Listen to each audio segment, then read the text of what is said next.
States are not families, governments are not support groups. When leaders make decisions based on anger, pride, fear, or ego, the damage lasts far longer than the emotion itself. Emotional politics produces fast reactions and loud statements, but weak outcomes. Wars start quickly, policies flip suddenly, promises are made without planning. Then reality arrives, and there is no undo button.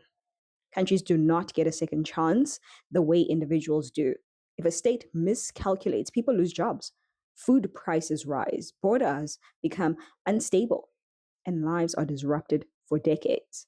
Restraint matters, planning matters, discipline matters. Emotional leadership feels honest and relatable, but it shortens time horizons. It focuses on today's applause instead of tomorrow's consequences. The problem is not having emotions. The problem is allowing emotions to run systems that require precision. Power demands control. Without it, governance becomes chaos that's just disguised as passion. And history shows that chaos always collects interest later. Now, look at the United States, where politics has become a grand performance. Outrage is rewarded more than competence. Leaders are trained to provoke reactions, not to solve problems. Speeches are designed to trigger loyalty or anger, not explain policy to the person it affects the most. Foreign policy is framed as moral drama instead of strategic calculation. Every action must be sold as good versus evil or left versus right, even when reality is complex, and those things end up intertwining. Domestically, policy shifts dramatically depending on who wins an election, creating instability inside and outside the country. Allies do not know what to expect. Adversaries test boundaries because signals keep changing. Institutions struggle to maintain continuity when leadership treats politics like a stage. Emotion replaces consistency, loudness replaces clarity, and this is not strength. It is volatility, and volatility at the center of global power affects everyone else. When the most influential state governs emotionally, the entire system becomes unstable. The world does not need more speeches, it needs predictability. Emotional politics in the US has made long term planning almost impossible, and the cost is now global. The United Kingdom offers another example of how emotion overtakes strategy.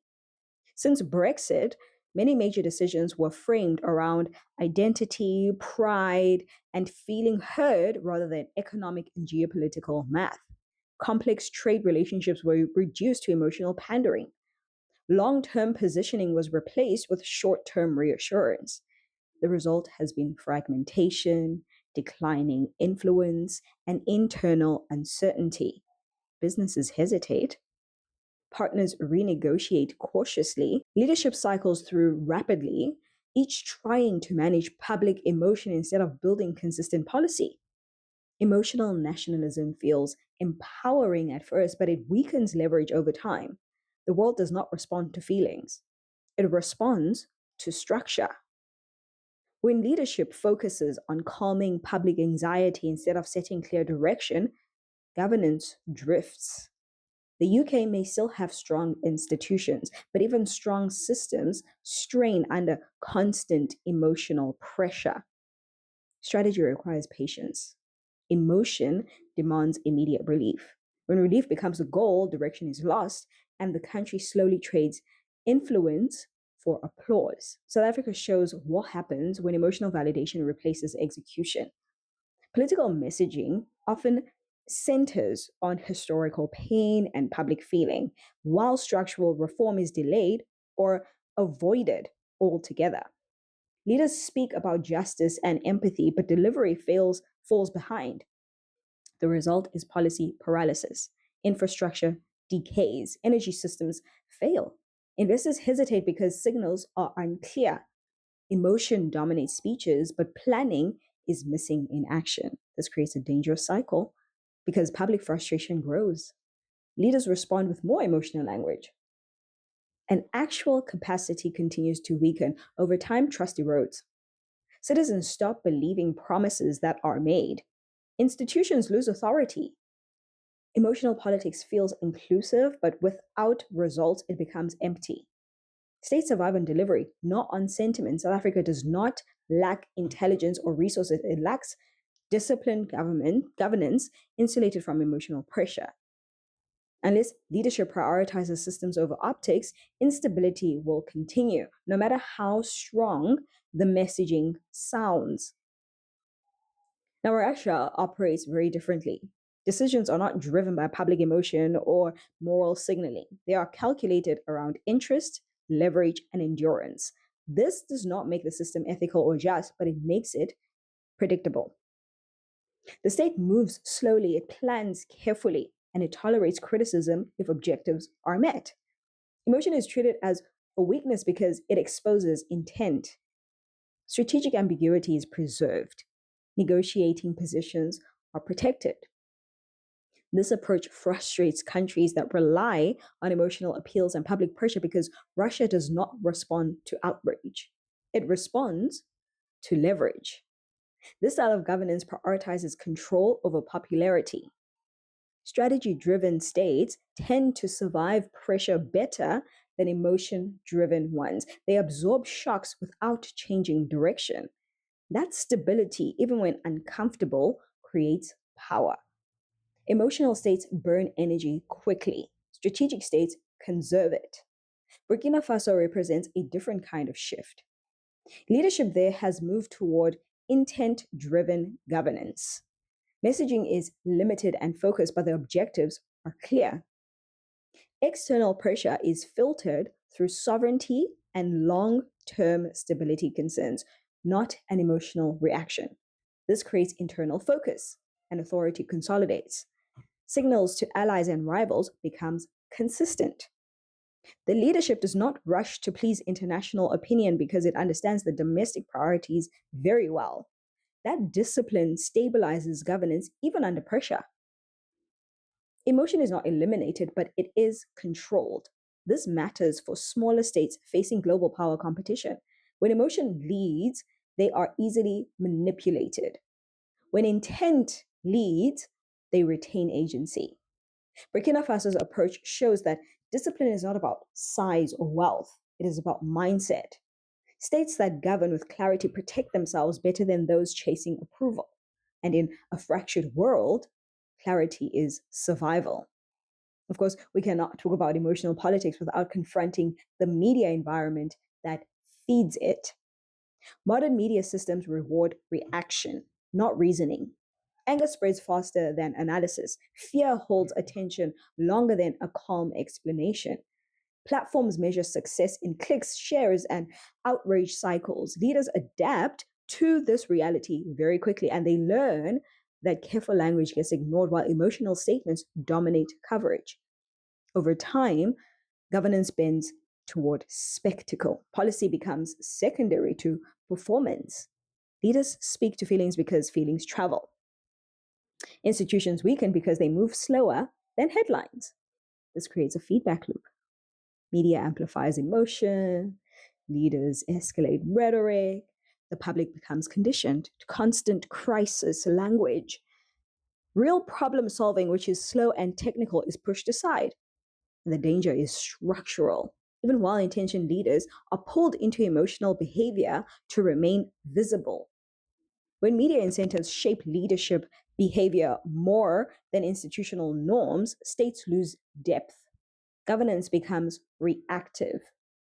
Long term planning disappears. This is the business model shaping power, and it is destabilizing politics across the world. The world. Foreign policy requires consistency. When leaders react emotionally, credibility erodes very, very quickly. Allies need to know what you will do tomorrow, not how you feel today. Adversaries watch for emotional patterns because emotion exposes limits. Angry reactions reveal red lines too early. Fear signals weakness. Pride closes doors to compromise. Emotional responses remove strategic ambiguity, which is essential in diplomacy. Once behavior becomes predictable, it becomes exploitable. Over time, states lose deterrence because their reactions are easy to anticipate. Diplomatic channels close faster. Escalation becomes more likely. Emotional leadership turns foreign policy into a series of reactions instead of a structured plan. That invites pressure. It also isolates the state. Countries prefer working with partners who are steady, dare I say, boring, and consistent. Emotion may rally domestic support, but internationally it signals instability. In a competitive world, instability is an invitation, not a shield. When we compare outcomes globally, the pattern is clear. Emotion driven states experience volatility because protests intensify, policy changes rapidly, trust in leadership declines dramatically, institutions struggle to enforce continuity. Strategic states, even when under pressure, maintain direction. They adjust slowly, they absorb criticism, they consolidate power and clarity over time. Emotion wins attention, strategy wins survival. This is not about morality or ideology. This is about results. The world rewards endurance, not intensity. States that confuse emotional satisfaction with effective governance eventually face economic decline, social fragmentation, and external pressure. Those that prioritize planning and discipline build resilience. The difference is visible across regions and systems. Emotions burn fast, strategy compounds. Nations that understand this avoid unnecessary conflict and preserve agency.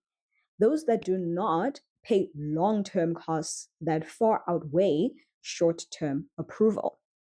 Strategic leadership is often misunderstood because it looks unimpressive. Strategic leaders speak less, they explain less, they repeat positions consistently. Decisions are slow, they're structured, and sometimes unpopular. They prioritize systems over personal popularity. Policies are boring on purpose. Stability requires repetition, discipline requires restraint. Strategic leaders tolerate criticism because they measure success over years, not news cycles. They protect institutions instead of bending them for applause. This style feels cold to emotionally driven societies, but it works. It reduces risks, it preserves leverage, it creates predictability. States led this way survive turbulence better than those led by charismatic figures chasing approval. Leadership is not about being liked. Yeah, it is about preserving capacity. Countries that forget this mistake visibility for strength, and that confusion has consequences. Long lasting consequences. We do not need more emotional leaders. We need steadier ones. Emotional intelligence belongs in private life, not at the center of state power. Nations are not therapy spaces for you. They are ecosystems designed to survive pressure, scarcity, and conflict. When politics become emotional, instability becomes permanent. Discipline is not cruelty. Restraint is not weakness. Long term thinking is not being indifferent. These are the foundations of functional governance.